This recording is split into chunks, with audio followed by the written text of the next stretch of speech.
Das ist der Reflector Evolution Dia Scanner. Der große Vorteil ist die Scangeschwindigkeit von 5 Sekunden pro Dia. Ein 50er Magazin braucht also weniger als 5 Minuten. Ganze Diasammlungen lassen sich in 1 bis 2 Tage scannen. Der Scanner arbeitet völlig autonom.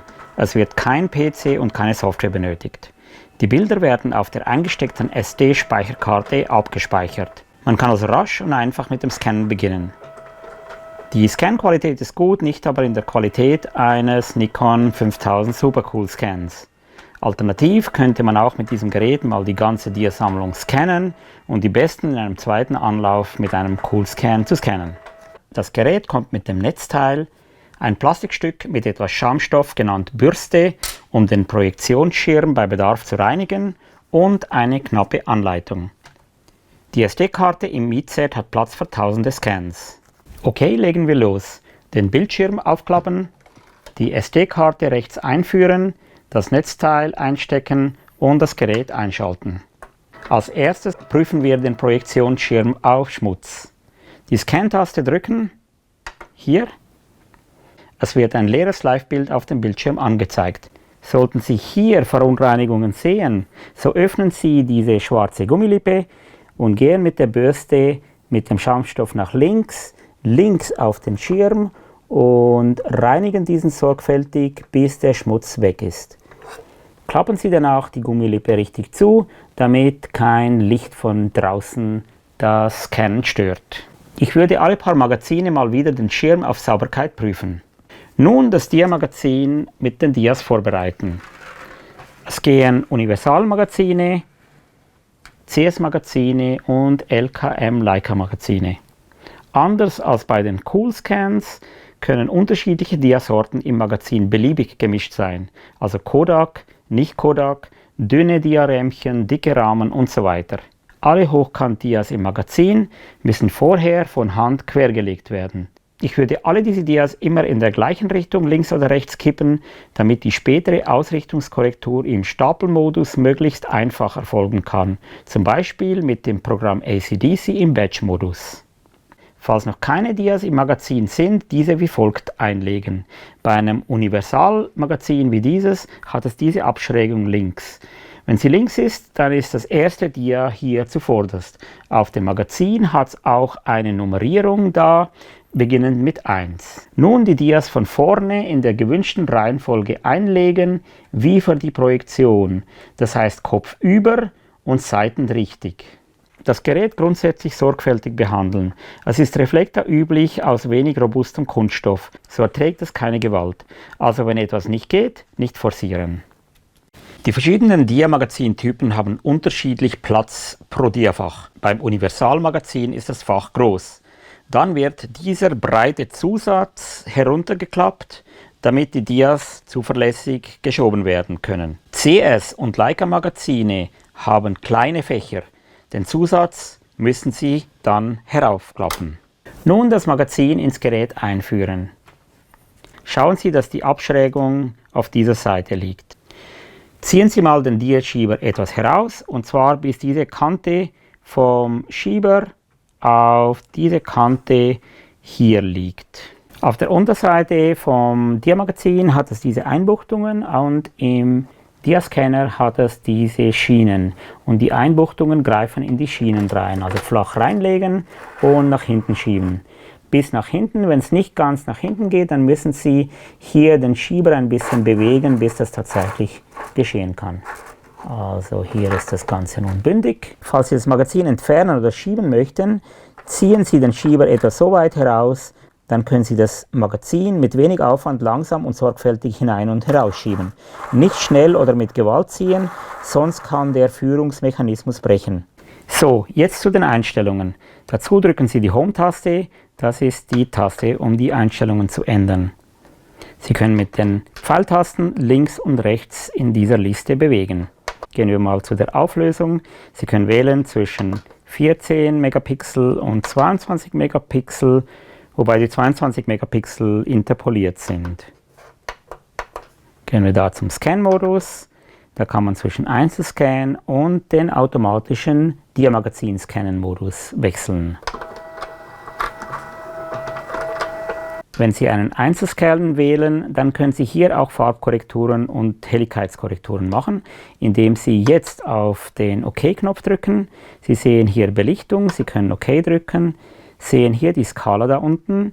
Das ist eine Aufhellung in Blendenwerten, also ein Blendenwert heißt doppelte Helligkeit oder eben Abdunklung.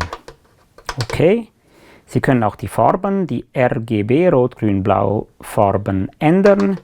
Da gehen Sie auf Rot zum Beispiel und hier haben Sie auf der rechten Seite verstärken Sie den Rotanteil und wenn Sie auf der linken Seite gehen, verstärken Sie die Komplementärfarbe, also Cyan. Dasselbe für Grün, da ist die Komplementärfarbe Magenta. Und nochmals für Blau, da wäre die Komplementärfarbe Gelb. Gehen wir weiter. Da lässt sich die Sprache einstellen, die SD-Karte formatieren und eine Diashow machen. Und zwar die Dias können entweder direkt vom Diamagazin gezeigt werden oder von der SD-Karte. Die Diashow-Funktion ist insofern nicht sehr nützlich, weil alle Hochkant-Dias dann oben und unten abgeschnitten sind und links und rechts schwarze Balken haben. Leider kann der Scanner den Diarahmen, das heißt die Stelle, wo das Bild beginnt und der schwarze Rahmen aufhört, nicht automatisch erkennen. Bei unpassendem Bildrahmen sehen Sie auf der einen Seite vom Scan einen schwarzen Streifen und auf der anderen Seite ist ein wenig vom Bild abgeschnitten. Die Rahmenposition müssen wir also von Hand setzen. Das ist die aufwendigste Arbeit beim Scannen. Dazu gehen wir auf den Bildausschnitt, drücken OK. Es lässt sich der X-Wert, also die horizontale Rahmenposition setzen, der Y-Wert, die vertikale Rahmenposition und der Z-Wert, das ist der Zoom.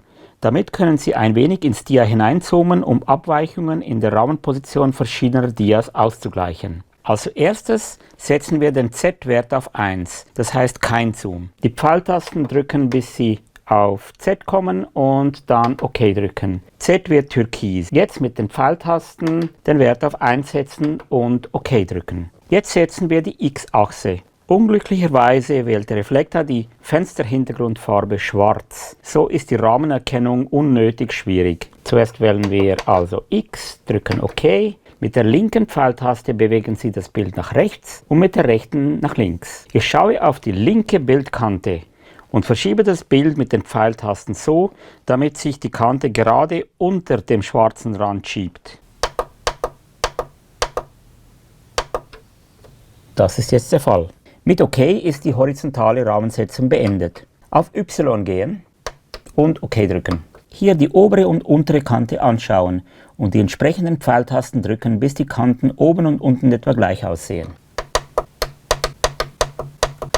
OK drücken und Z auswählen. Ich würde Z mal auf 2 stellen,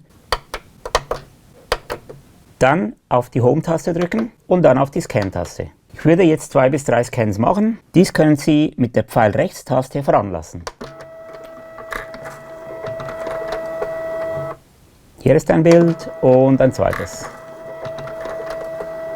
Die Bilder der SD-Karte auf dem Computer überprüfen, ob die Rahmen gut sind. Natürlich kann es Variationen in der Rahmensetzung verschiedener Dias geben. Da würde ich pro Magazin schnell prüfen, ob alles gut ist. Sie können auch mit einem höheren Zoomwert als 2 arbeiten, verlieren etwas an Bildmaterial zugunsten einer besseren Rahmentrefferquote. Und nun können wir mit dem Scannen beginnen. Dazu gehen wir wieder hier zum Scan-Modus und ändern den Modus auf Diamagazin Scannen. OK, sagen wie viele Dias etwa drin sind und nun können wir das Scannen starten mit dem Scannen-Knopf.